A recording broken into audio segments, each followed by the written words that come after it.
Bu ishimizda bizga kerak bo'ladigan fizik asboblar 9 voltli batareyka,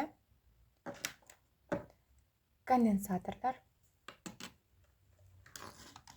multimetr, qarshilik o'rnatilgan diod lampa. Hozir bu ikkita kondensatorimizni birinchi ishimiz uchun bir-biriga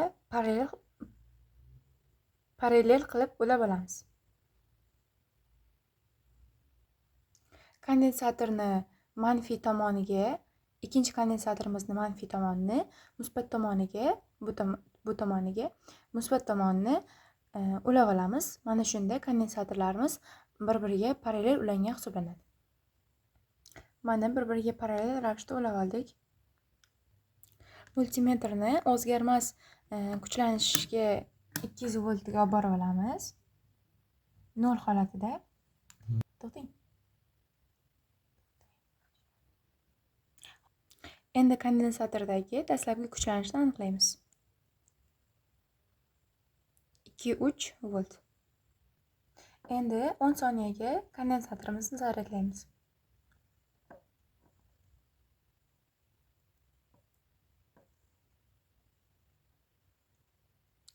o'n soniyadan keyin kondensatorimizdagi keyingi kuchlanishni o'lchab ko'ramiz. 9 volt. Hozirgi zaryadlab olgan kondensatorimizni diod lampamizga ulab ko'ramiz.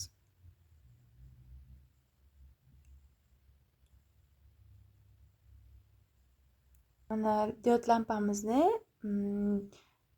nurlari kamayib boryapti.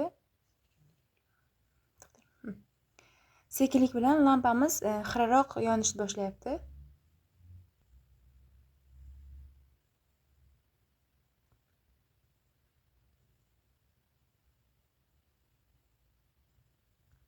Borgan sari diodimiz xiralashib va oxirida o'chadi.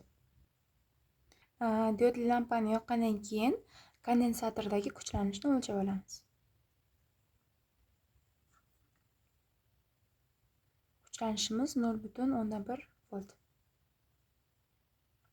Kondensatorlarimizni ketma-ket ulash uchun birinchi kondensatorimizni manfiy qismiga, ikkinchi kondensatorimizni musbat qismini ulab olamiz. Mana. Dastlabki holatda kondensatorimiz ketma-ket ulangandan keyingi kuchlanishni o'lchab olamiz.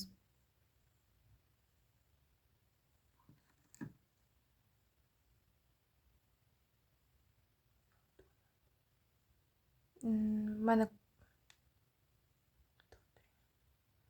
kuchlanishimiz 0.2 ni ko'rsatyapti. Endi xuddi shu ketma-ket ulanishda ham 10 sekund davomida kondensatorimizni zaryadlaymiz.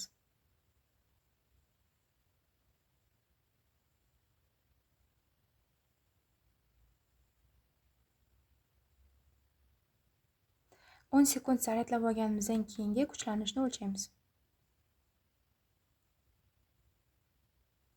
9.2 volt. Zaryadlab olgan kondensatorimizni diod lampamizga tekkizamiz va qanchalik yonishini kuzatamiz.